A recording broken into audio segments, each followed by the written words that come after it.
자, 오순절이라는 거는 50일이라는 그런 의미예요. 50번째 되는 날이라는 의미인데, 오순절의 특징을 보면은요, 오순절에는 자, 가장 기본적으로 우리가 사실은 많은 교회들 안에서 오순절이라고 표현하지 않고 어떻게 표현하죠?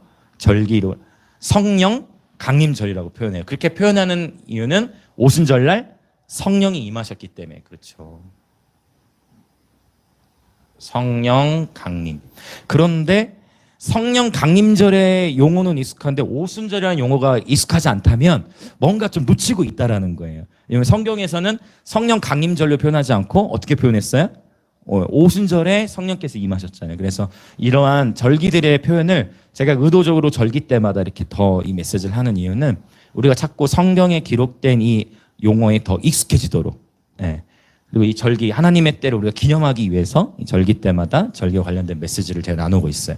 오순절 날에는 성령께서 강림하셨고, 그 다음에 중요한 거, 자, 이스라엘 백성들이 BC 1500년경에 출애굽했던 날이 언제예요? 6월절이죠. 기억하시죠? 어린 양의 피를 문인방과 자우살지에 바르고 출애굽해서 이스라엘 백성이 광야로 들어가는데요. 출애굽한 지 정말 약 50일째 되는 날 모세가 시내산에서 하나님의 계명을 받습니다. 그래서 이 오순절날 바로 하나님의 계시, 말씀의 계시.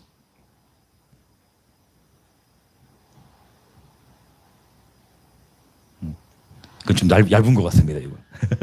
자, 말씀의 계시를 받았어요. 말씀의 계시.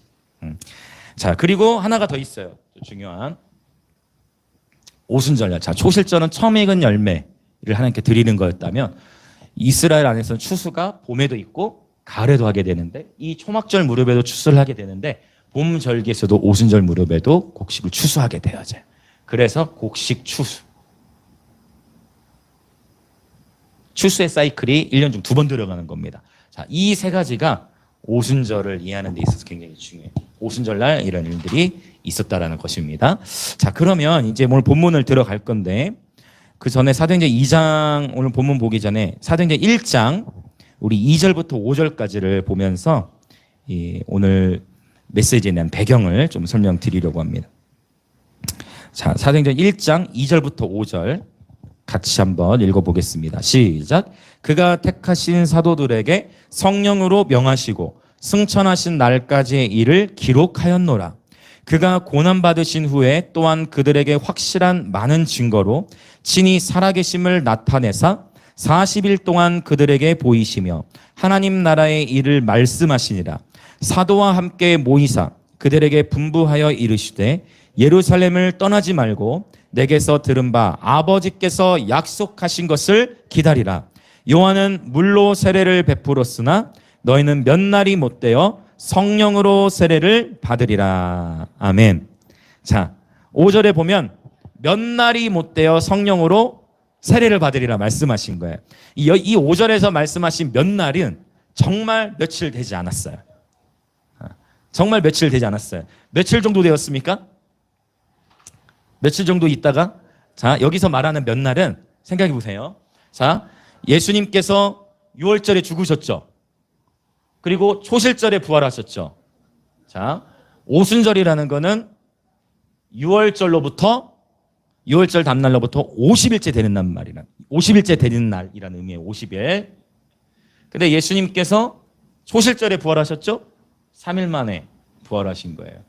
그런데 오늘 지금 읽었던 본문을 보면 예수님께서 부활하시고 나서 바로 승천하신 게 아니고 이 땅에 며칠을 계셨어요? 40일을 계셨어요. 부활하신 이후에 부활체의 몸을 입고서 40일을 이 땅에 계셨어요. 부활체의 몸을 입고서. 여러분, 우리가 나중에 주님을 만나 뵙게 될 때 우리의 영혼만 존재하는 게 아니고 우리 또한 새로운 부활체의 몸을 입게 됩니다. 할렐루야. 그걸 예수님께서 미리 보여주신 거예요. 아멘. 네. 부활체의 몸을 입게 된다는 거예요.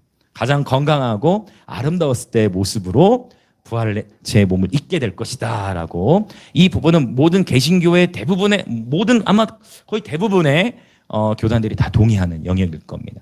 실제 우리가 건강한 육체. 여러분, 이 땅에서는 얼마나 우리 육체가 쉽게 상하기도 하고, 그쵸? 아프기도 하고. 그러나 주님 재림하시고 나서 궁극적인 하나님 나라 안에서는 영원히 썩지 아니할 육신을 입게 된다는 것입니다.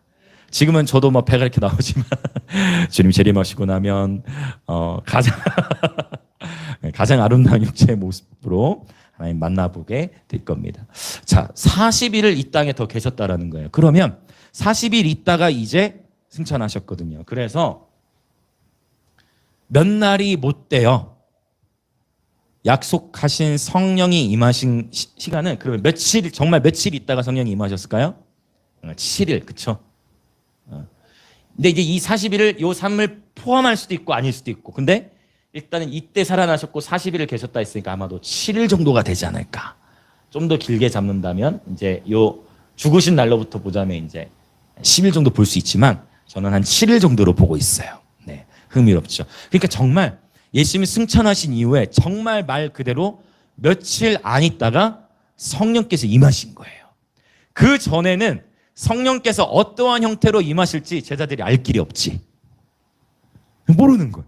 도대체 성령이 너희에게 약속하신 것을 받기까지, 누가복음에 보면은 너희가 이 성에 머물러서 너희에게 약속하신 것을 받기까지 기도하라고 말씀하셨는데 어떠한 방식으로 어떤 날에 임할지를 하나님 말씀해 주지 않았거든. 단지 너희는 몇 날이 못 되어 성령으로 세례를 받을 거니까 너희는 계속 그 성령을 구하라라고 말씀하신 겁니다. 근데 정말 몇 날 되지 않아서 성령이 임하신 거예요. 그래서 이 예수님 하신 말씀들 보면은 참 아이러니한 게 많아. 몇 날이 못 되어 성령으로 세례를 받아 정말 몇 날 안 돼서 성령이 임하셨는데 볼지어다 내가 이제 곧, 요한계시를 보면 그쵸? 내가 곧 너에게 가리라. 곧 너에게 오리라. 곧 가리라 해놓고 아직 안 오셨어요. 장난꾸러 같지 않으십니까? 몇 날이 못 되어 성령이 임한다가 진짜 몇 날 안 돼서 왔는데 재림은 곧, 내가 곧 갈 거야. 그날이 가까이 오고 있어. 그렇죠? 가까이 왔다라고 표현을 하는데 아직 이 땅에 재림하시지 않았어. 여기 또 주님의 마음이 있겠죠. 주님의 기다리시는 거죠. 할렐루야. 베드로전서입니까? 하나님 말씀하시기를 하나님 아버지의 마음은 아무도 멸망하지 아니하고 다 회개하기에 이르기를 원하시느니라. 그래서 주님이 오래 참으신다라고 표현하셨어요.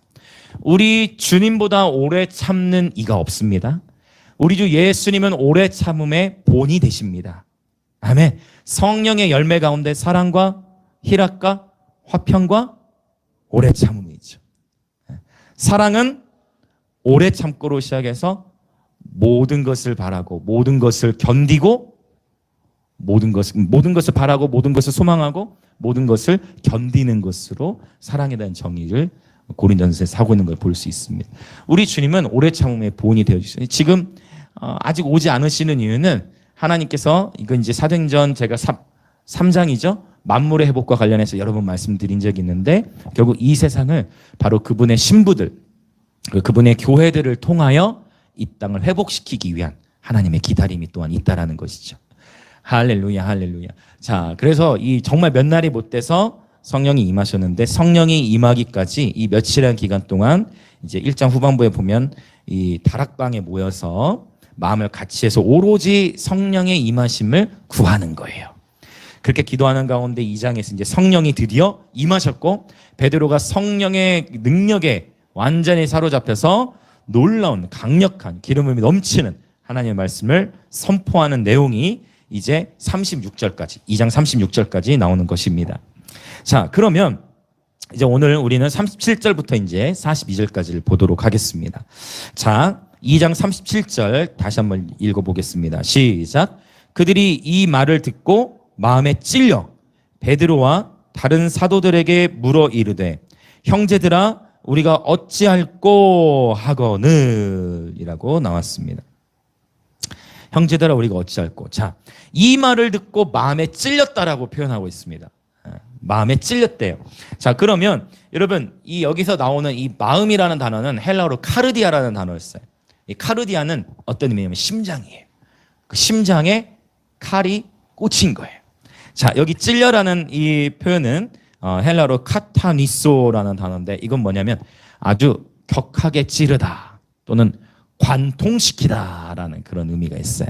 그러니까 마음에 지금 찔렸다라는 이 표현, 하나님의 말씀이 저와 여러분의 심령에, 하나님의 말씀이 팍 저와 여러분의 심령을 탁 칠 때, 여러분 그럴 때 있으시죠? 하나님의 말씀이 탁 치고 들어올 때가 있어. 히브리서 4장, 우리 히브리서 본문을 다 나눠왔는데 히브리서 4장 12절에 보면 하나님의 말씀은 살아있고 운동력이 있어 좌우의 날선 어떤 검보다도 예리하여. 맞죠? 이거 기억하시죠? 사람의 혼과 영, 관절과 골수, 그리고 마음의 생각과 뜻을 감찰하시나니. 그래서 하나님의 말씀의 검이 혼과 영을 가르는 거예요. 혼의 생각과 영의 생각을 분별시키는 거예요. 할렐루야. 하나님의 말씀은 우리 육안으로는 관절과 골수를 구분하기가 어렵지만 하나님의 말씀은 그렇게 우리의 육체까지도 완전히 구분해내듯, 또 마음의 생각과 뜻, 감정과 의지의 영역까지도 구분해내시는 경이로운 하나님의 말씀이십니다. 그래서 날마다 하나님의 말씀을 묵상하고, 그 다음에 나오는 히브리서 이게 4장 12절, 4장 16절에 가서 보면 은혜의 보좌 앞에 담대히 나아갈지니라 했고, 바로 그 은혜의 보좌 앞에 나아가는 방법이 주어졌죠. 네, 하나님의 말씀을 날마다 여는 것입니다. 그렇죠? 하나님의 말씀을 여는 것. 히브리어로 카포레트라고 했어요. 은혜의 보좌 앞에 나아간다 할 때, 바로 그 카포레트는 뚜껑이라는 의미라고 했고, 하나님 말씀을 여는 것, 이것이 은혜의 보좌 앞에 나아가는 것이다. 아멘. 네, 맞아요. 이렇게 은혜의 보좌 앞에 하나님의 말씀을 가지고 나아가는 것입니다. 네. 그래서 이것을 여러분 날마다 습관을 들여서 매일매일의 삶에서 우선순위로 하나님 말씀 앞에 서는 시간을 가지셔야만 하는 것입니다. 자, 그래서 마음의 찔림, 바로 하나님의 말씀에 의해 찔림을 받은 이야기가 이제 사도행전 2장에 나오는데, 이 말에 마음이 찔렸다고 했어요. 그럼 여기서 말하는 이 말은 어떤 말입니까? 37절, 그들이 이 말에 찔렸다라는 것은 넓게 보면 2장 14절부터 36절까지 나오는 베드로의 설교이고, 또 핵심적으로 보자면 바로 그 37절 앞에 있는 36절의 말이, 이 말씀 선포, 특별히 36절이 이 베드로의 설교를 듣는 유대인들의 마음을 강하게 찔렀어요. 우리 36절을 한번 읽어보겠습니다. 36절. 자, 시작. 그런즉 이스라엘 온 집은 확실히 알지니 너희가 십자가에 못 박은 이 예수를 하나님이 주와 그리스도가 되게 하셨느니라. 네. 이 선포를 듣자 이 설교를 듣던 유대인들의 마음이 강하게 찔린 겁니다. 그들의 심장을 관통한 겁니다. 네, 왜요? 아니, 우리가 저 예수를 십자가에 못 박았어. 막 예수에게 침뱉고 예수만 모욕 주고, 그리고 십자가에 못 박은 그 예수가 지금 성령이 뭔가 막 성령께서 임하시고 막 난리가 났잖아요. 사도행전 2장에 갑자기 막 방언들을 하고, 알아들을 수 있는 방언들, 그렇죠? 완전히 뭐 다른 나라 말을 하고, 저거 우리 방언인데 어떻게 쟤네들이 저 말을 하지? 하면서 막 놀라는 일들이 막 일어났는데, 결국 이 메시아에 대해서 베드로가 바로 너희가 십자가에 못 박은 그 예수가 메시아야, 너희가 죽였잖아 라는 이 말씀 선포를 통해 유대인들이 충격을 받은 거예요. 성령께서 이때 바로 유대인들에게 큰 찔림을 주신 겁니다. 여러분, 이 마음의 찔림이라는 것은 성령께서 역사하셔야 가능한 거예요. 할렐루야. 성령께서 저와 여러분의 마음에 하나님의 말씀을 통해 우리 마음에 도전하시는 겁니다. 아무리 탁월한 언변과 아무리 탁월히 잘 준비된 설교가 있다 할지라도 성령께서 역사하시지 않으면 그 심령에 그 말씀이 찔러 들어갈 수가 없는 거예요. 아멘, 아멘. 그래서 성령과 말씀은 항상 함께 가는 것입니다. 흥미롭죠? 오순절날에 성령이 임했는데 이때가 사실은 1500년에 하나님의 말씀, 바로 십계명을 받았다. 성령과 말씀은 함께 가는 거예요. 에베소서 6장에서도 성령의 검, 곧 하나님의 말씀을 가지라 라고 표현하고 계시죠. 자, 큰 찔림을 받았는데 성령께서는 이렇게 우리 가운데에 말씀을 통해 찔림을 주시는 분인데, 자, 요한복음 16장 8절에 보면 성령님의 사역에 대해서 언급한 구절이 있어서 그 부분을 한번 우리 찾아볼게요. 요한복음 16장 8절 한번 보겠습니다. 요한복음 16장 8절. 자, 16장 8절에 보면 성령의 사역이 나와요.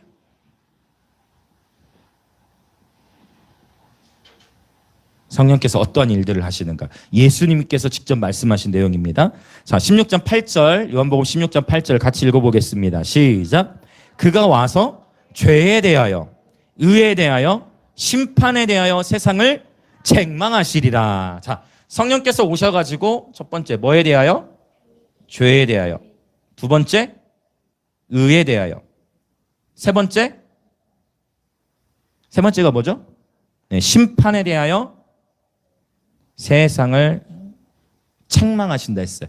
그래서 이 책망한다라는 표현을 통해 가지고 나름대로 성령 사역한다 하신 분들이 이제 이 책망하는 건 당연하다 가지고 이제 꾸짖고 이제 이런 설교를 하게 된 배경이 어떻게 보면 이제 이 책망한다라는 표현을 이제 책망한다라는 표현으로 이제 이해하면서 그렇게 된 것이 아닐까라는 생각을 이제 해보는데. 사실 우리 이제 어렸을 때는 많이 혼났거든요. 이 시간에. 설교 시간에. 그쵸? 어떤 말 이해되시죠? 설교 시간에 이렇게 입이 굉장히 찰지신 강사님들 많았어요. 그래서 아주 자연스럽게 그냥 욕도 이렇게 해주시고. 네. 근데 그렇게 잘하도 어색함을 느끼지 않았어요. 그렇죠? 네. 그렇게 이제, 했던 기억이 나는데, 이제 이 책망하신다라는 표현이 사실은 조금 아쉽게 이제 번역이 된 부분인데, 이건 제가 이제 좀 헬라어로 좀 보자면, 자, 책망하다라는 단어에는요, 엘렌코라는 단어를 써요. 엘렌코.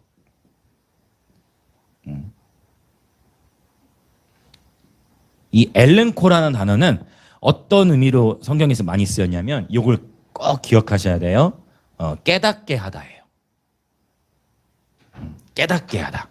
그러니까 성령님은 물론 우리 가운데 우리 양심에 찔림을 주시고 책망하시는 분이다라고 볼 수도 있지만 보다 근본적으로 여기서 하나님 말씀하시고자 하는 건 뭐냐면 성령께서는 깨닫게 하시는 분이다. 그러면 지금 놀랍게도 요한복음 16장에 사실 예수님이 이미 다 풀어주신 거야. 자, 13절 한번 읽어보겠어요? 요한복음 16장 13절. 기가 막혀. 우리 주님은 이미 다 설명해 놓으셨어.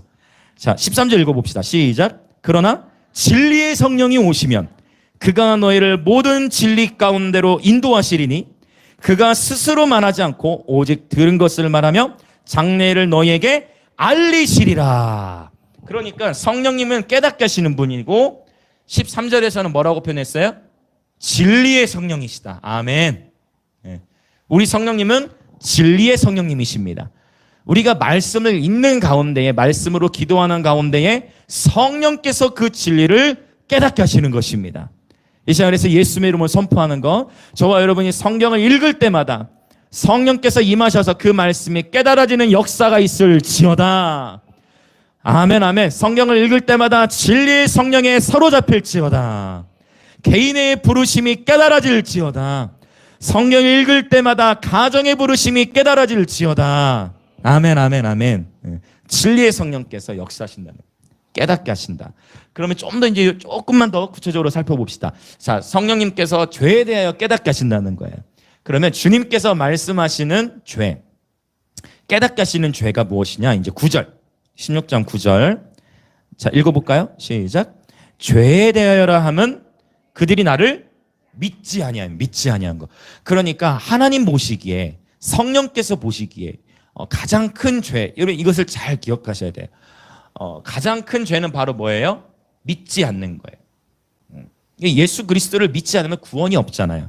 그래서 세상의 사람들은 우리 그리스도인들에게 자꾸만 도덕적인 것으로 교회를 공격한단 말이에요. 어떤 건지 이해되세요? 사실 구원은 도덕의 차원은, 도덕은 구원받은 자, 하나님의 은혜에 감격한 자들이 삶을 신실하게 살아가는 이런 영역인 거지, 도덕적으로 잘 산다 하여 구원을 받는 게 아니잖아요. 도덕적으로만 살아면 이걸로도 되지. 목탁만 이러냐. 선행과 도덕으로 구원이 결정되는 게 아니잖아요. 그렇죠? 주님 보시기 가장 큰 죄는 불신이라는 거예요. 불신. 믿지 아니하는.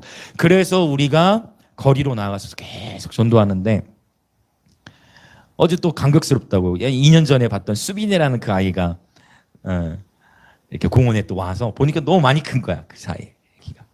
또 와서 황지사님도 또 복음 한번 다시 또 제시해 주시고 또 기도도 같이 또 한 거죠. 수빈이도. 그래서 계속 하나님은 이 사역을 너무나 기뻐하신다라고 믿습니다.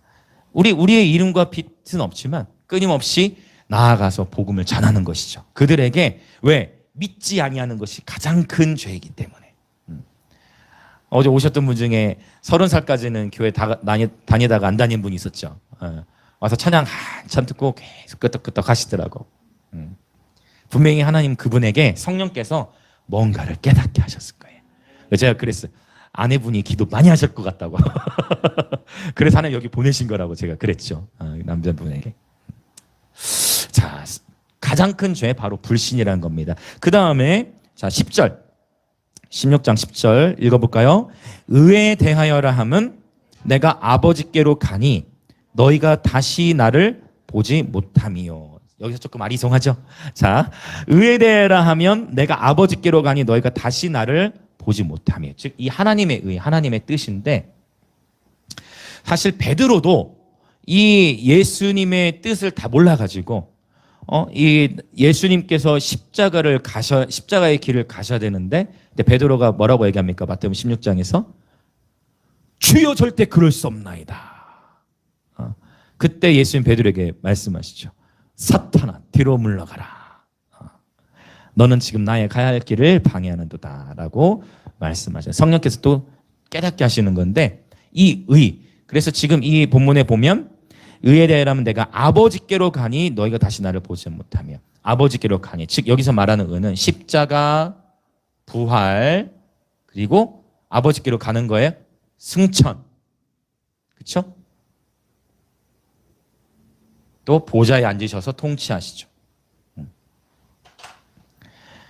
자, 의에 대하여 하나님께서 바로 성령님께서 깨닫게 하신다는 거예요. 할렐루야. 네. 이 의. 여러분 이것을 이 십자가와 부활이 기독교 신앙의 핵심입니다. 아멘. 자, 이제 한 걸음 더 나아가 보면 이 11절 이제 심판에 대하여 라고 표현합니다. 11절 읽어볼까요? 시작. 심판에 대하여라 함은 이 세상 임금이 심판을 받았습니다. 자, 이 세상의 임금이 심판을 받을 것이라고 표현하지 않고 이 세상 임금이 심판을 받았습니다 라고 표현했어요. 할렐루야. 여기서 말하는 이 세상 임금이 누굽니까? 이 세상 임금 누구죠? 여기 명백히 사단이에요. 요한계시록에도 보면 그렇죠? 세상의 임금 거짓의 압이 바로 사단을 가리키는 거예요. 그러면 자 여러분 분명히 예수님이 이 세상 임금이 심판을 받았다고 했단 말이에요. 자 사단이 심판을 받았습니까? 자 여러분 자 이 세상 임금은 지금 사단을 가리키죠. 사단이 심판을 받았나요? 여기서 이제 헷갈리죠. 이게 이제 우리가 자 이 말씀에 의하면 성령은 여러분 성령께서 이 시간 저와 여러분을 엘렌코 깨닫게 해주시기를 간절히 저는 소망합니다. 이 세상 임금이 심판을 받았습니까? 아멘이에요. 일단 우리가 이해되지 않는 영역인 것 같은데 그럼에도 불구하고 말씀 안에서 이렇게 표현하고 계신 거예요. 그래서 일단 여기에 동의를 하고 우리의 관점이 바뀌어야 할 영역이 있을 수 있는 거예요. 자 여기 이제 이것도 한번 나눠보면 좋겠네요. 골로새서 2장 15절도 한번 가겠습니다. 골로새서 2장 15절. 신약성경 326페이지. 골로새서 2장 15절. 자, 같이 읽어보겠습니다. 자, 2장 15절 시작. 통치자들과 권세들을 무력화하여 드러내어 구경거리로 삼으시고 십자가로 그들을 이기셨느니라. 자, 무력하여 드러내어 구경거리. 여기 통치자들과 권세자들이란 에베소서 6장 12절에 나오는 그쵸? 바로 정사와 권세들을 의미하는 거예요. 그런데 통치자들과 권세들을 무력하여 드러내어 구경거리로 삼으시고 십자가로 그들을 이기실 것이다 라고 하지 않고 이기셨느니라. 아멘. 이미 이기셨다라는 거예요. 그래서 여러분 정말 성령께서 여러분을 더욱 깨닫게 해주시길 축복합니다. 정말 여러분 이 의에 대하여 성령께서 깨닫게 하시면 심판에 대하여서도 더 이해가 돼.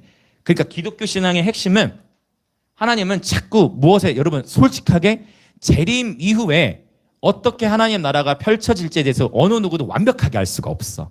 어떤 의미 이해되시나요? 그러니까 재림에 대해서도 성경이 언급하는 구절이 있지만 하나님의 관심, 하나님이 자꾸 우리에게 말씀하신 건 뭐냐면 이 땅에서 네가 어떻게 살아갈 것이냐. 그리고 예수께서 이 땅에서 어떤 일을 행하셨느냐에 대한 관심이 굉장히 많아요.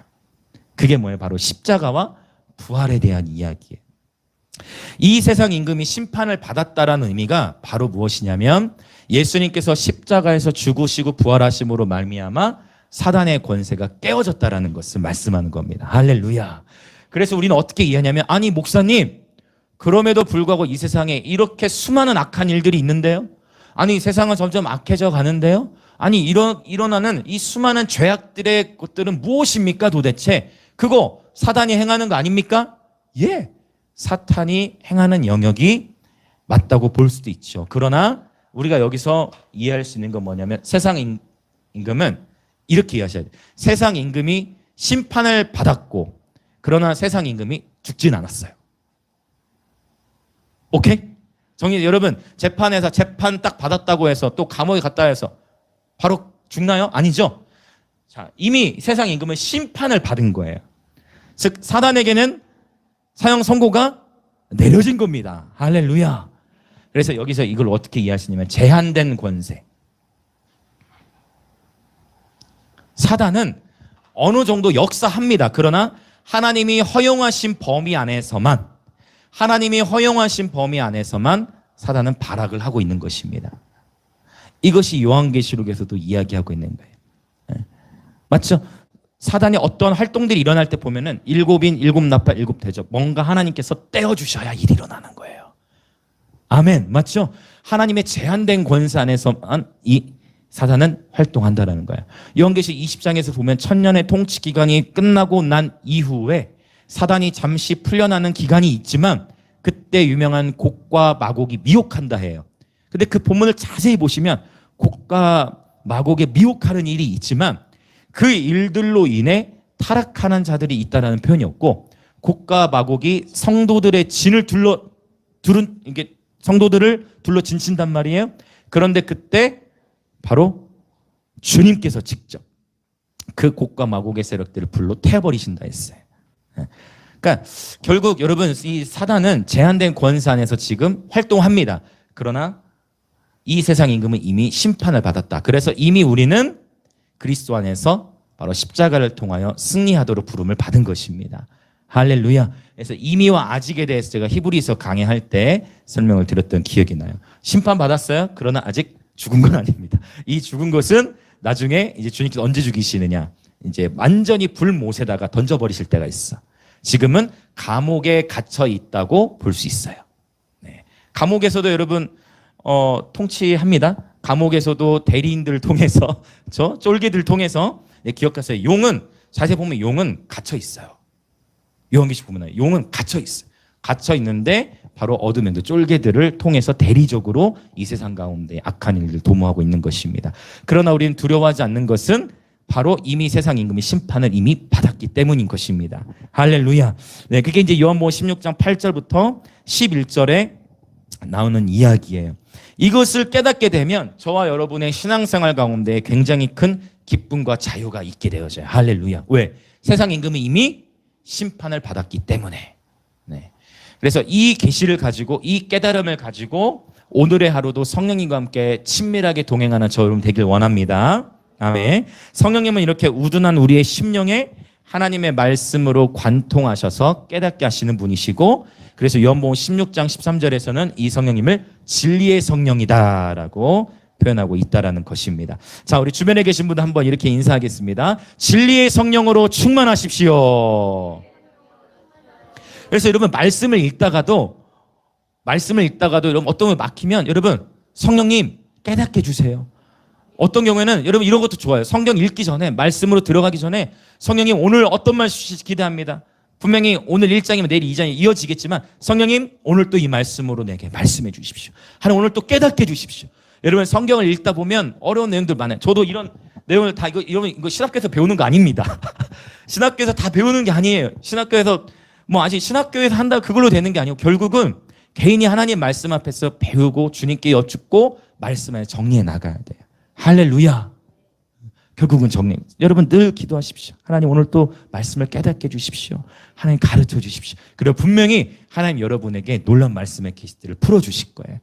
그래서 이렇게 여러분 우리 한 번씩 이렇게 나오셔서 간증하시고 여러분 나눠주실 때 또 카톡 이런 데 글 올려주실 때 보면 하나님께서 여러분에게 주신 그 감동과 그 말씀을 통해 저도 새롭게 정리하는 영역들이 있는 거예요. 할렐루야. 어느 한 사람도 완벽할 수 없어요. 우리 모두가 함께 지어져 가고 여러분 각자의, 왜냐하면 각자가 경험하고 있고 삶에서 이렇게 뚫고 나가는 영역이 다르니까 하나님께서 주시는 계시도 분명히 똑같은 본문이어도 주시는 감동과 이렇게 풀어주신 계시의 흐름이 다 달라요. 그것들을 함께 나눌 때 그 계시의 기쁨을 우리 모두가 누리게 되는 것입니다. 할렐루야. 꼭 기억하세요, 여러분. 진리의 성령님을 구하시면서 말씀 안에 들어가시길 축복합니다. 자, 그러면 이제 다시 사도행전 2장으로 이제 다시 돌아옵니다. 자, 그들이 이제 이 십자가 복음을 듣고 마음에 심하게 찔린 거예요. 정말 여러분 축복합니다. 말씀을 듣다가 여러분 심령에 막 어떤 갈등이 일어나고 막 마음에 찔림이 있다. 여러분 잘 가고 계신 겁니다. 할렐루야. 그렇다고 제가 막 함부로 성경과 관련도 없는데 막 얘기하면은 문제가 되잖아. 근데 지난 목요일에도 보니까 목요일에 우리 뭐였죠? 시편 57편이었어. 그때 얘기하면서 비방에 대한 이야기, 억울함에 대한 이야기를 하는데 그날따라 예배 다 마치고 또 목사님 이거 저한테 하는 얘기예요. 목사님 이거 저한테 하는 얘기. 저는 여러분 상황 모르죠. 전 모르죠. 맞죠? 저는 모르는 상황이잖아요. 근데 저만 여러 사람이 그랬어. 나중에 우리 하나인 멤버들 중에도 나 카톡으로도 목사님 그거 다 제 얘기예요. 다 제가 어떻게 알아요? 그걸 모르지. 나는 그냥 말씀 안에 나누지. 그래서 제가 때로는 이 강해 설교가 그게 좋은 게 뭐냐면 그때그때 본문이 바뀌면 성도님들이 오해할 수가 있어. 무슨 말 이해되세요? 아이 지금 목사님이요. 이 사람 목사님 내 얘기 모를 때 어떻게 알지? 하고 목사 나들어 하는 얘기 아니야. 몰라요, 여러분. 그러나 오해할 수 있어. 그런데 강해 설교로 가면, 그러니까 히브리서 그 강해 설교로도 시간이 부족해. 하나하나 다 놀려면. 지금 히브리서 우리 오래됐잖아요, 그렇죠? 히브리 굉장히 오래됐어. 히브리서 이제 그 본문 안에서 하나님이 이제 풀어나가 주시는 대로 저도 흘러가길 원하는 거예요. 할렐루야. 근데 시편도 이제 57편 지금 나누고 있는데 그렇게 흘러가는 거예요. 그래서 성령께서 하시는 말씀. 그때 희한하게 각 사람의 심령에 맞게 또 어떤 때 이런 때도 있어. 이거 아무 얘기도 다들 다 멀쩡한데 나만 막 눈물이 나. 뭔가 이제 있을 수 있어. 다른 사람은 다 괜찮아. 이상하게 한 분만만 울고 있어. 뭔가 이제 그분에게는 또 이제 그 맞는 내용일 수 있는 거고. 성령께서 하셔야 되는 거야. 할렐루야. 그러한 찔림, 그러한 말씀을 듣는 가운데에 성령께서 찔림을 주시고, 여러분 이 학사 에스라의 시대 때는요, 포로기에서 돌아와가지고 이 느헤미야, 이 에스라가 모든 백성들은 말씀 낭독하는 데 서서 그때 에스라는 설교한 게 아니라 성경 보면 하나님 말씀 낭독했다고 했어요. 그냥 이 말씀을 낭독하는 가운데에 그 낭독하는 하나님의 말씀을 듣고 많은 백성들이 부르짖고 울면서 회개하였습니다. 할렐루야. 이러한 차원의 부흥을 저는 원해요. 지금 이 순간 말이 영이고 생명이다 보니까 지금 이 선포와 함께 영적 기류가 한번 또 이렇게 시프팅, 전환이 일어났어요. 느끼시나요? 뭔가 또 하나님 신선하게 이 시간을 또 이끄시고 계세요. 할렐루야. 보니까 저는 너무 감사한 게 우리 또 공동체함들이 집단적으로 전도하면서 이제 막 여기저기서 막 이렇게 터져나는 것 같아요. 그래서 여기저기서 막 복음 전도의 열정이 터져나고 있어. 이렇게 함께 우리가 서로 동역하는 것입니다. 각자 삶의 영역 안에서, 그렇죠? 성령의 능력 가운데 여러분이 말씀을 선포하실 때, 여러분 믿지 않는 자들과 교제하실 때에도 여러분 성령의 충만한 가운데 여러분이 거하시다면 여러분을 통해 그 영혼이 영향을 받게 됩니다. 아멘, 아멘. 아멘, 아멘.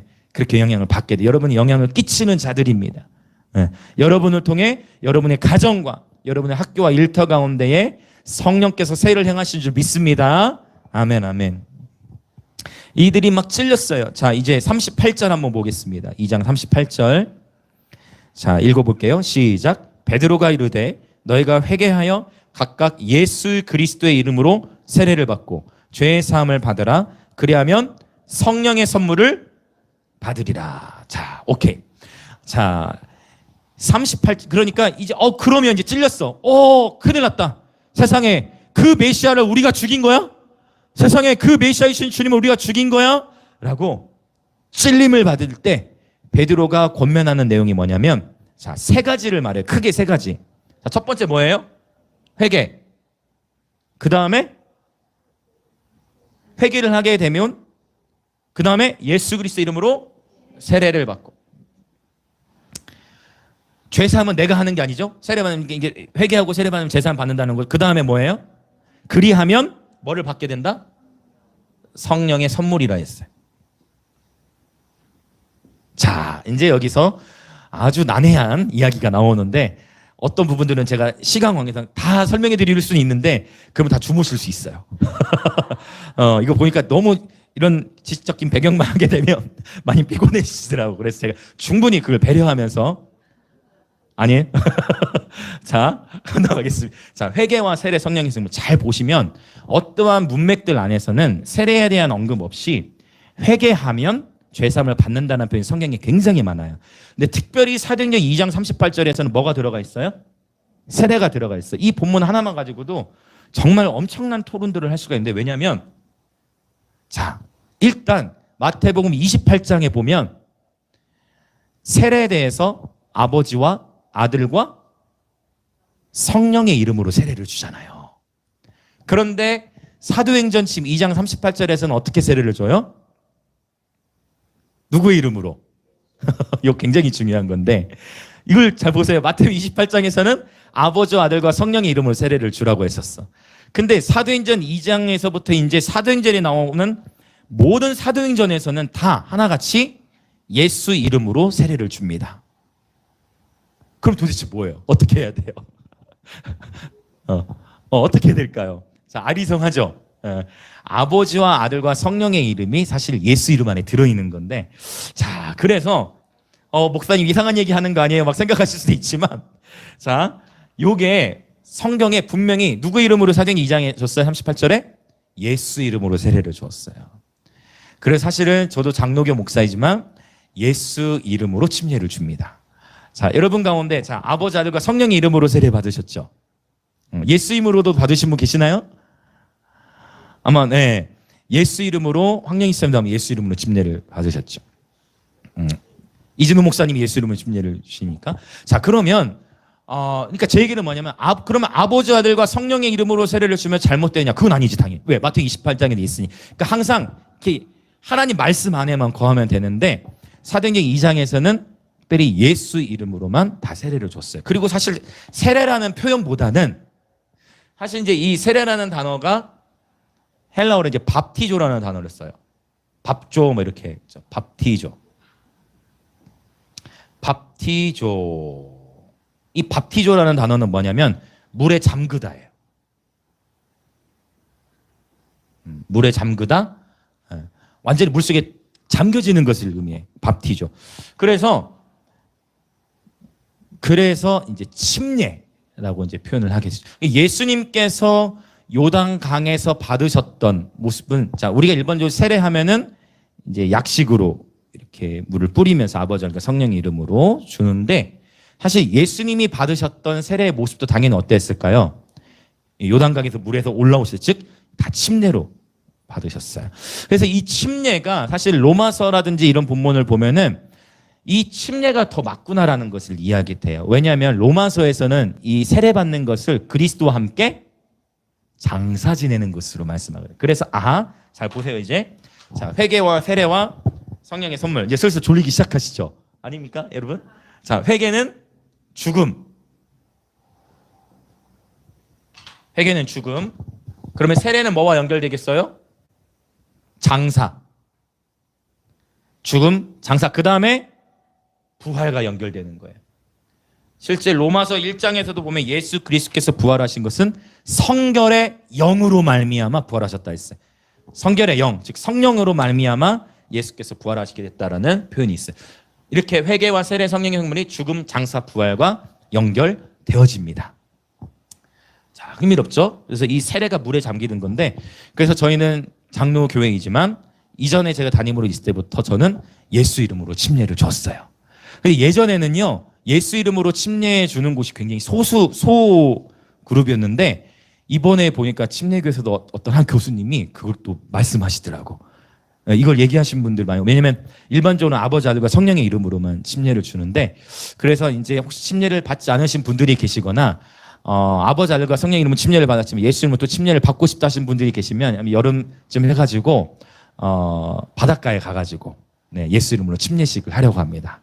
침례 예식을 또 하나님이 주신 특별한 은혜들이 있어요. 그래서 일단 물속에 잠그고 저도 물속에 초등학교 2학년 때 저는 침례를 받았는데 물속에 완전히 잠겼다 나오게 되어졌고, 실제 침례 교단 안에서도 보면은 이 침례를 받고 올라오면서 뭐 방언이 터진다든지, 침례를 받고 물에서 올라오는데 뭐 치유가 일어난다든지, 이러한 간증들이 복음지권 안에서도 굉장히 많이 있습니다. 여호와께서 사랑하시는 자에게 잠을 주시며 민결이는 자도 됩니다. 네. 네. 좋습니다. 영어로 다 듣고 있습니다, 우리 민결. 네. 오케이. 자, 그래서 침례, 정말 우리가 이 침례에 대해 생각해 볼 필요가 있는데, 그런데 이제 여기서 또 이제 균형을 잡아야 되는 게 뭐냐면, 그러면 목사님, 침례를 받아야만, 이 문맥을 자세히 보면은 이렇게 생각하시죠. 아니, 그러면 회개하고 침례를 받아야만 죄사함을 받고 성령을 받게 되나요? 라고 또 이제 이거를 구원의 필수로 보게 되면 거기서 또 이제 오류에 빠지게 돼. 자, 이를테면 이런 거. 회개하고 예수님 영접을 했어. 그런데 아차, 돌아오는 주일에 침례를 받기로 했는데, 이런 토요일 저녁에 갑자기 사고가 나서 소천해버렸네.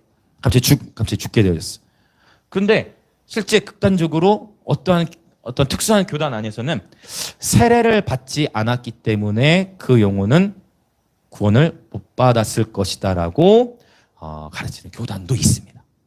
네, 그것은 제가 봤을 때 조금 너무 극으로 간 케이스고, 성경 전체의 문맥 안에서 보면 세례라는 언급 없어도, 그렇죠? 에베소 2장이라는 구원은 은혜로 말미암아, 할렐루야, 그렇죠? 예수 그리스도를 믿음으로 말미암아 받게 되는 것입니다. 그렇죠? 회개와, 그리고 또 마가복음 1장 12절 회개하고 복음을 믿으라. 그렇죠? 그러면 구원을 받아요. 사도행전의 2장 말고 다른 본문에서도 회개함을 통해서 죄사함을 받는 거예요. 그래서 이 세례를 구원의 필수로 보게 되면 그것도 또 하나 이제 오류로 빠지게 돼. 근데 그 또 교단은 사실 예수 이름으로 침례를 주는 교단인데, 그래서 그것도 사실은 이제 오류에 빠질 수 있는 거예요. 그래서 그러면 세례가 무슨 의미가 있느냐? 일종의 이런 표현 들어보셔서 한번 따라해 봅시다. 예언적 행동. 오케이. 이 세례를, 침례 예식을 통해서, 물속의 잠김을 통해서 나는 이제 예수 그리스도와 함께 완전히 죽었습니다. 라는 고백을 모든 사람들 앞에서 시인하는 거예요. 아멘. 그러니까 이것이 믿음의 행위가 되는 것이죠. 네. 그러한, 나는 이제 공개적으로 1세기 때 이 침례 예식은 굉장히 큰 의미가 있는 겁니다. 나는 이제 예수 그리스도의 사람이다라는 큰 의미가 있는 거예요. 그렇죠. 그래서 이 침례는 예언적 행동이다라는 것을 말씀드리고, 이렇게 순종했을 때 침례 예식을 하는 가운데 성령께서 또한 큰 은혜를 부어주시더라라는 것이고, 그러면 왜 하필 다른 본문이 아닌, 왜 사도행전 2장에서 다른 본문은 그냥 회개하고 복음을 믿으라, 그냥 회개하면 죄산 받는데, 왜 하필 이 사도행전 2장에서는 회개하고 각각 예수 그리스도의 이름으로 침례를 받으라고 굳이 넣었느냐?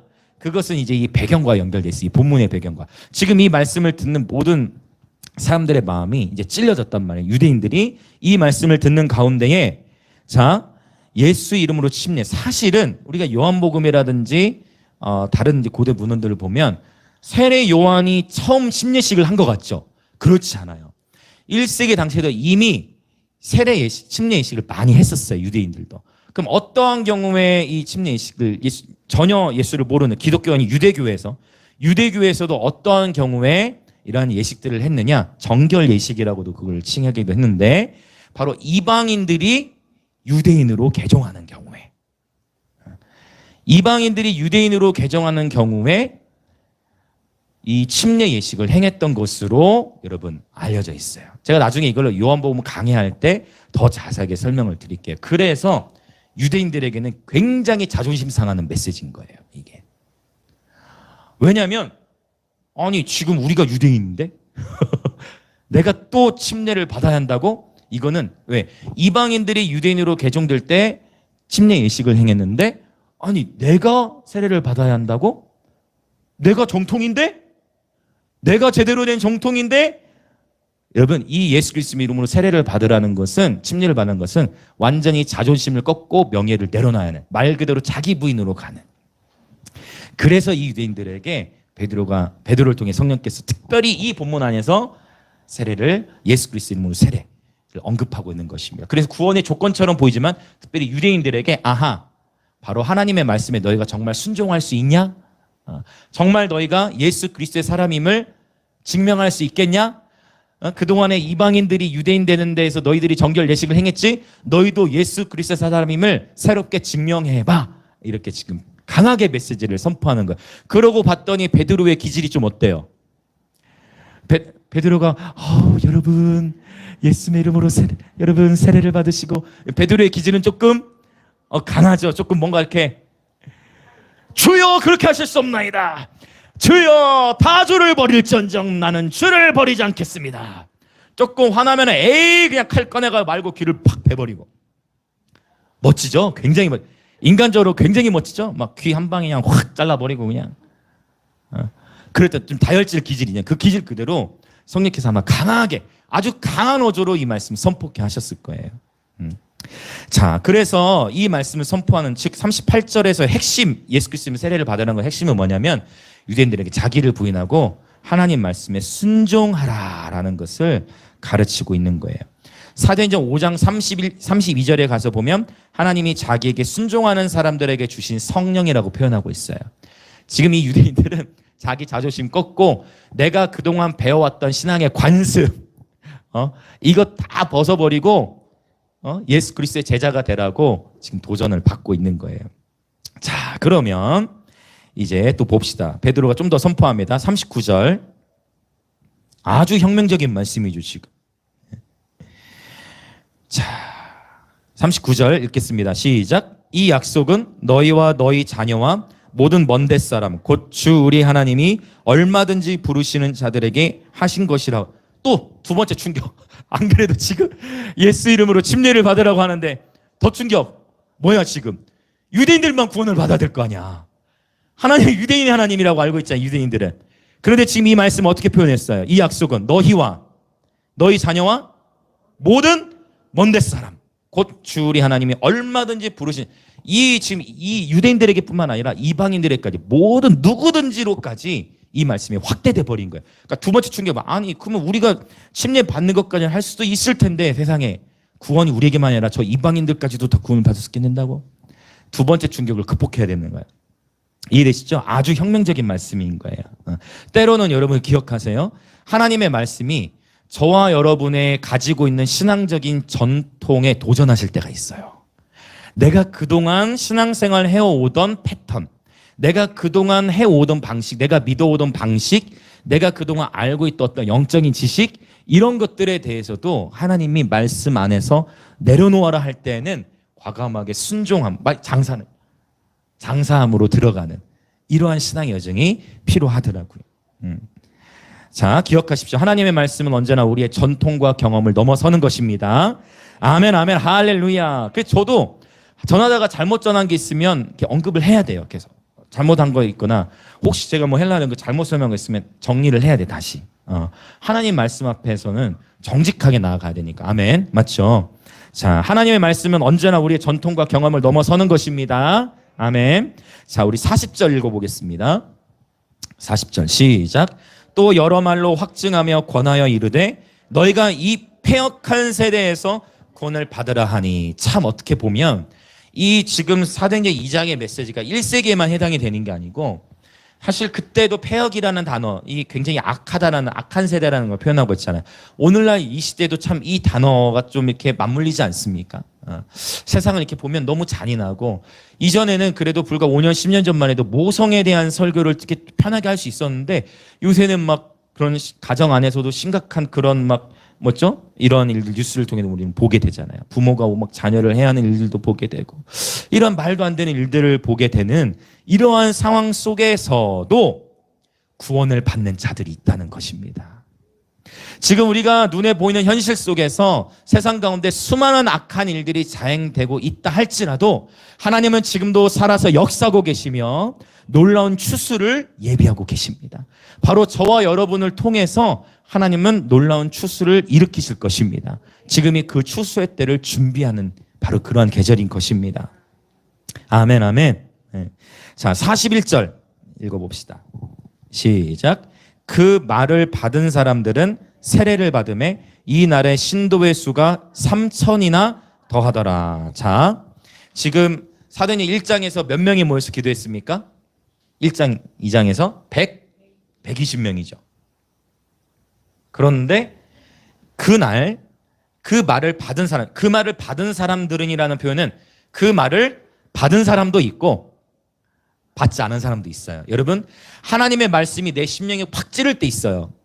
저거 나한테 하는 얘기 아니야 하면 하나님이 이 양심을 이렇게 팍 파겨 누를 때가 있어요. 하나님이 딱 말씀을 주실 때 그 말을 받을 수도 있고 안 받을 수는 저와 여러분의 선택이에요. 할렐루야. 그래서 하나님이 저와 여러분에게 어떤 경우든 하는 말씀을 주실 때 그 말씀을 받으시길 축복합니다. 때로는 그 말씀이 칼과 같아서 우리 심령을 아주 쪼개고 아주 처절하게 나의 숨겨져 있던 자아가 폭로된다 할지라도 그럼에도 불구하고 하나님의 모든 말씀에는 아멘이 되어주시길 축복합니다. 아멘, 아멘. 저도 역시 그렇게 되기를 원합니다. 자, 120명에서 이제 제자의 수가, 자, 그 말을 받은 사람은 세례받은 이날의 신도의 수. 여러분, 신도라는 표현이지만 이게 뭐예요? 이제 제자가 되어가는 신도라는 거, 성도. 할렐루야. 성도의 수, 신도의 수가 3,000이나 더해졌다라고 표현합니다. 아멘. 와우. 이것이 부흥입니다. 우리 다 같이 와우 한번 해볼까요? 시작. 와. 단순하게 하나님 말씀을 받아서 그날에 침례를 받은 자만 3,000명이나 되었다라는 거예요. 할렐루야. 놀라운 부흥이 터져난 것입니다. 자신의 모든 자존심과 명예를 벗어버리고 그날 3,000명이나 되는 사람들이 내가 그동안 배웠던 전통에서 벗어나서 그래 나도 이제 새롭게 태어나겠습니다. 그러니까 이 유대인들은 기가 막혀 침례가 무엇인지를 정확하게 알고 있었어. 왜? 이방인에서 유대인으로 개종할 때 이미 그 예식들이 있었기 때문에 침례가 어떤 의미라는 건지를 알고 있었다라는 것이죠. 그래서 3,000명이나 되는 사람들이 침례를 받게 됩니다. 자, 이제 42절 나누고 우리 기도하겠습니다. 42절 읽겠습니다. 시작. 사람마다 두려워하는데 사도들 죄송해요. 42절 시작. 그들이 사도의 가르침을 받아 서로 교제하고 떡을 떼며 오로지 기도하기를 힘쓰니라. 와, 여러분 너무 아름답지 않습니까? 자, 사도의 가르침을 받아 이제 부흥이 터져난 거예요. 자, 가르침도 있죠. 말씀의 나눔. 그 다음에 서로 교제합니다. 어떤 분은 여기서 떡을 뗀다라는 걸 성찬으로 보기도 해요. 자, 교제와 떡을 댐 그리고 오로지 기도. 말씀과 교제와 기도로 초대교회 때 한 날에 3,000명이 침례를 받게 되어지고 말씀과 기도 안에서 성도들이 풍성하게 교제를 나누기 시작합니다. 이것에 대한 열매. 자, 지금 성령이 사도행전 2장 가운데 부어진 거예요. 성령께서 부어주시고 말씀을 막 선포케 하시고 성도들이 서로 교제하고 떡을 떼고 삶을 나누기 시작합니다. 그러면서 놀라운 부흥이 터졌는데 사도행전 4장 32절 한번 읽어볼게요. 사도행전 4장 32절부터 34절. 자, 같이 읽겠습니다. 시작. 믿는 무리가 한 마음과 한 뜻이 되어 모든 물건을 서로 통용하고 자기 재물을 조금이라도 자기 것이라 하는 이가 하나도 없더라. 사도들이 큰 권능으로 주 예수의 부활을 증언하니 무리가 큰 은혜를 받아 그 중에 가난한 사람이 없으니. 다시 한번 우리 34절.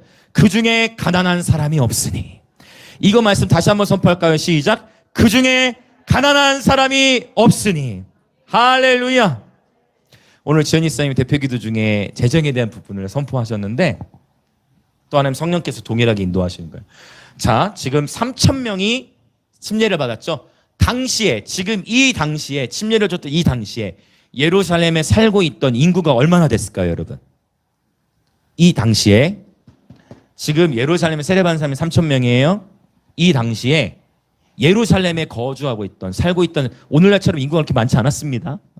이 당시 학자들만 조금씩 다르지만 약 2만 5천에서 3만 명, 많게는 3만 5천 명으로 봐요. 이건 굉장히 큰 의미가 있어요. 지금 그러면 3천 명이라는 거는 3만 명의 몇 분의 몇이에요? 10분의 1이에요. 그 도시 안에 10분의 1에 되는 사람이 변화가 되어졌어. 예수의 제자가 됐더니 그 도시 전체에 가난한 자가 없게 됐어. 이것이 부흥이에요. 저는 이러한 차원의 부흥을 갈망합니다. 그냥 제가 말씀드렸죠, 지난주에도. 그냥 어느 한 교회 그냥 설교 좋더라, 은혜가 넘치더라, 그냥 시설이 좋더라 해서 그거 다 대부분 사실 솔직히 수평이동이잖아요. 그런 차원 말고, 정말 그런 차원 말고, 정말 이 도시 안에, 이 도시의 인구의 10분의 1의 사람들이 주님께 들어져서 그 10분의 1에 해당하는 사람들이 함께 그 도시를 먹이는 것입니다. 그 도시를 살리는 것입니다. 여러분, 이 초대교회에 있었던 이 원대한 하나님의 꿈을 함께 꾸지 않으시겠습니까? 그냥 여러분, 이게 이제 오늘 메시지의 결론과 연결되는 거예요. 왜 우리가 성령의 충만함을 구합니까? 왜 오늘 또 성령님을 구하고 성령이여 충만하게 임하소서, 성령이여 변화시켜주시, 왜 이걸 구합니까? 많은 이들이, 어쩌면 저와 여러분이 오늘 또 그냥 내가 잘 되고 그냥 내 영혼이 잘 되고 그냥 범사에 잘 되는 차원에서, 여러분 그 차원에서 멈추지 않기를 원해요. 그냥 우리가 성령의 충만함을 구하는 이유가 그냥 나로부터 탁월한 은사들이 나타나고 그냥 좋은 삶이 되어지고 그런 차원이 아니라, 할렐루야, 우리가 성령의 충만함을 구하는 가장 깊은 동기가 바로 하나님 나라가 되기를 원합니다. 성령의 충만함 가운데 우리 속에 성령의 은사들과 성령의 열매들이 나타나 이 도시를 살리는 저와 여러분이 되기를 원합니다.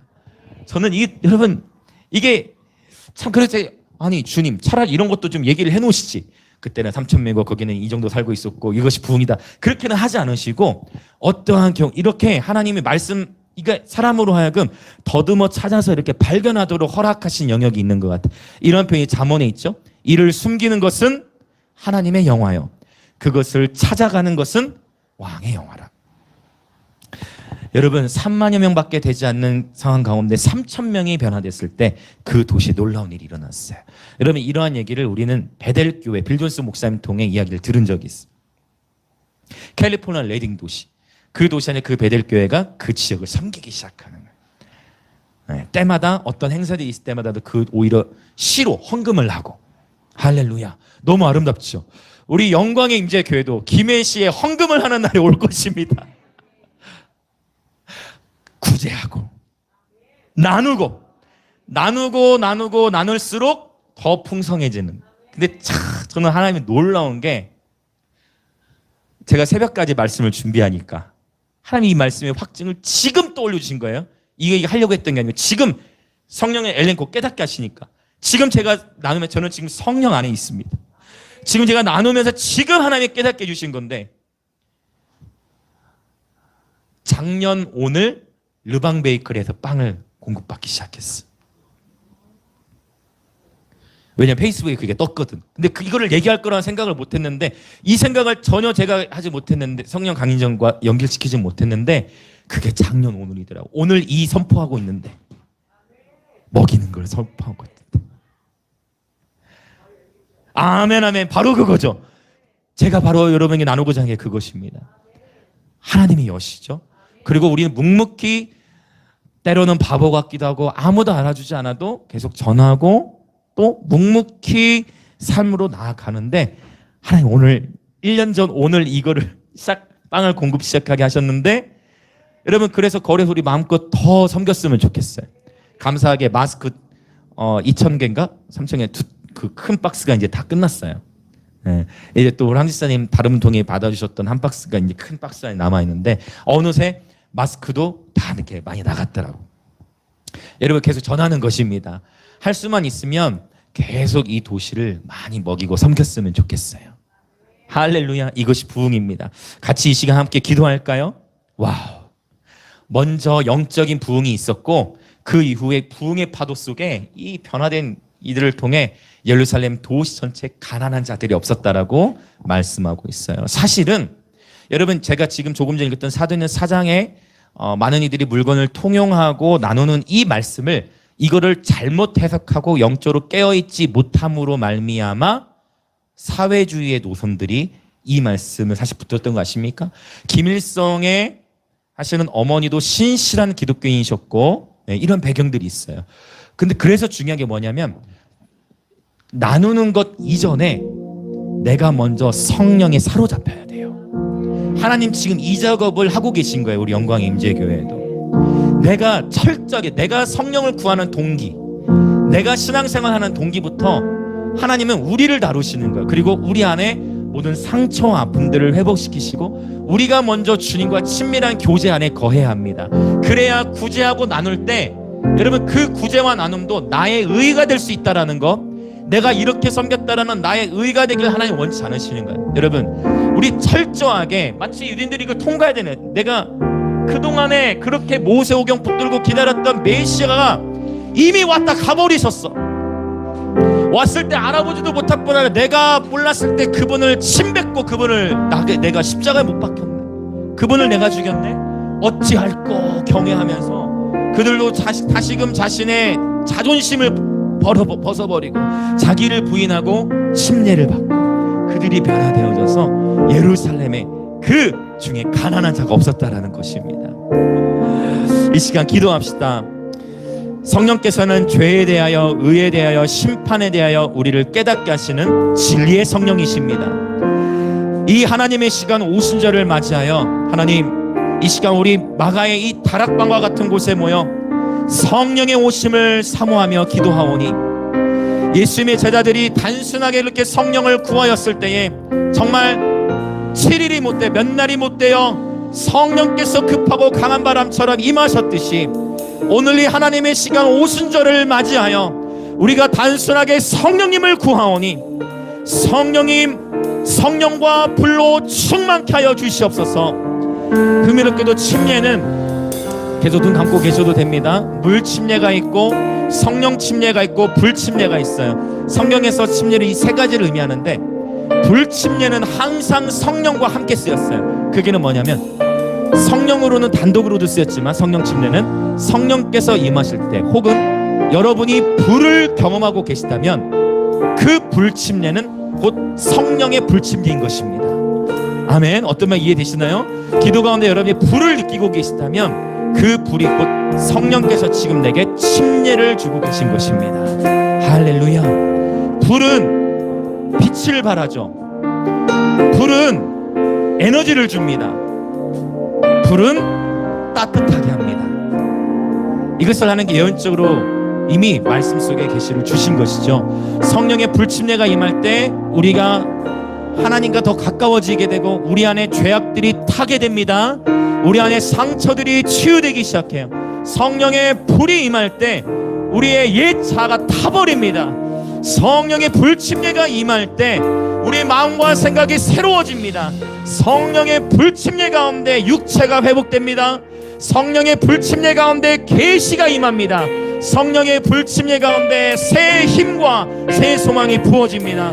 그래서 이 시간 기도합시다. 주여 이 시간 성령과 불로 충만케 하여 주시사 오직 성령만을 순수하게 구하오니 성령이여 충만하게 임하여 주옵소서.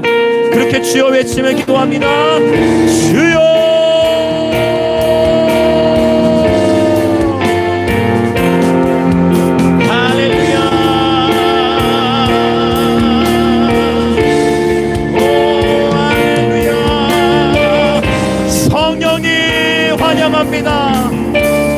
성령으로 충만케 하여 주옵소서. 오 성령이여 우리 삶을 온전히 지배하여 주옵소서. 성령의 충만함 가운데 죄와 싸워 피 흘리기까지 대항하며 이기게 하시고 저 짐승의 세력 악한 마귀 원수의 공격에도 무너지지 아니하고 오직 우리는 이제 예수 그리스도와 함께 나의 옛 사람은 십자가에 못 박혀 죽었나니 그런 적 이제는 내가 사는 것이 아니요 내 안에 그리스도께서 사시는 것이라. 성령이여 충만케 하소서. 성령과 불로, 성령이여 불로 임하소서. 할렐루야.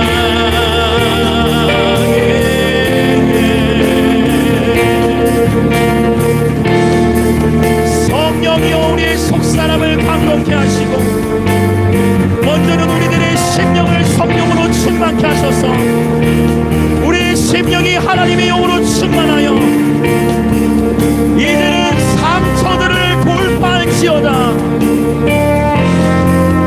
우리의 신앙의 전통과 관습에서 나와 오직 하나님의 말씀으로 들어갈지어다. 하나님의 말씀 앞에 우리의 전통과 경험을 승복시키기 원하나이다.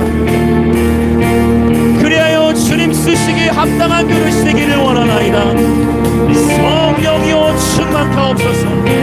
성령이여 불로 임하소서. 아멘 아멘 아멘 아멘. 성령의 충만함 가운데 죄와 의와 심판에 대하여 깨닫게 하소서. 우리들의 심령 가운데 진리의 성령님 오셔서 주님의 마음을 가르쳐 주옵소서. 나 자신의 유익과 나의 안전만을 위한 것이 아닌 원대한 하나님의 꿈을 꾸게 하소서. 아멘 아멘.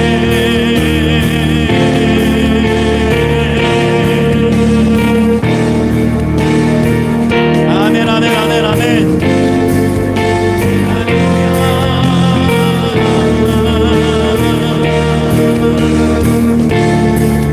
아멘 아멘 아멘 아멘 아멘 아멘 아멘 아멘 아멘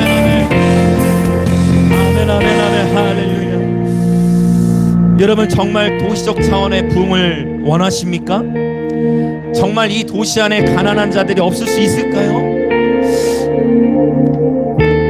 하나님께서 추수를 일으키실 때에도 이 땅에 살아가는 모든 사람이 다 한순간에 구원을 받는 개념의 추수가 아니고 많은 이들이 구원받는 자들이 일어나는데 그들을 통해 바로 이러한 사등전에 나타났던 패턴처럼 바로 도시들이 깨어나게 되는 것입니다. 여러분 전체 인구의 10분의 1 정도밖에 되지 않는 사람들이 한 도시를 부욕케 하였습니다. 오늘 하나님께서 저와 여러분에게 오순절을 맞아 새로운 사명과 부르심을 주신다 믿습니다. 성령의 충만함을 통해 우리가 회복되고 우리 영이 자유케 되고 그리고 우리들의 교회들로 세워지겠지만 여러분 원대한 하나님의 꿈을 꾸십시다. 그것은 바로 이 도시가 회복되는 것입니다. 나 한 사람의 차원의 부흥이 아니라 하나님 정말 이 도시에 가난한 자가 없게 하시고 하나님 이 도시적 차원의 부흥을 보기 위하여 하나님 우리를 불같은 시험으로 연단하여 주시니 감사합니다. 하나님 쓰시기에 합당한 순결한 그릇으로 우리를 빚어가 주시니 감사합니다. 성령의 충만함의 목적이 단순히 나의 만족과 유익이 되지 않게 하시고 성령의 충만함의 목적이 하나님의 나라이게 하소서. 성령의 충만함의 목적이 도시적 차원의 부흥이 되게 하소서. 하나님 아버지 오늘 이 시간 성령님을 구하며 나아갑니다. 성령의 능력으로 우리를 사로잡아 주옵소서. 우리 다같이 성령님을 부르짖으며 기도합시다. 성령님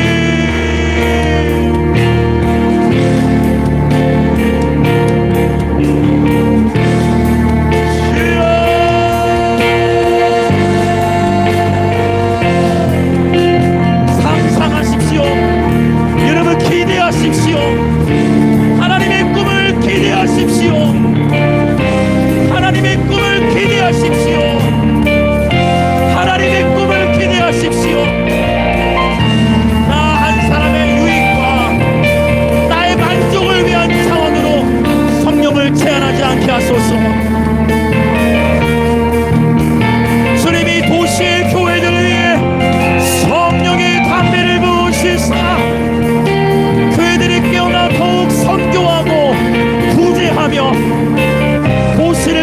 일어날지어다.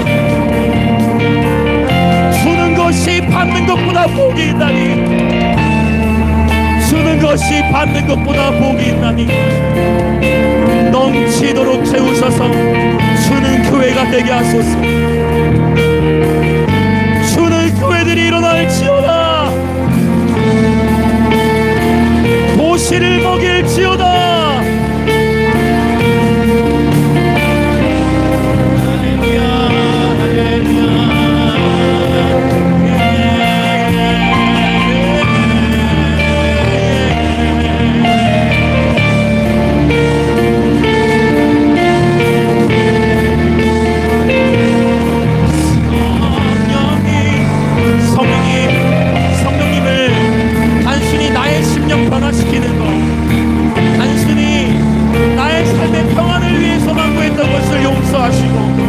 오늘 성령이여 진리의 성령이여 오셔서 우리에게 아버지의 마음을 계시하시고 도시를 향한 비전을 계시하시고 민족을 향한 주님의 마음을 보게 하소서. 이기적인 공기로 성령님을 구하지 않게 하소서. 할렐루야.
하나님 아버지, 성령님을 사랑합니다.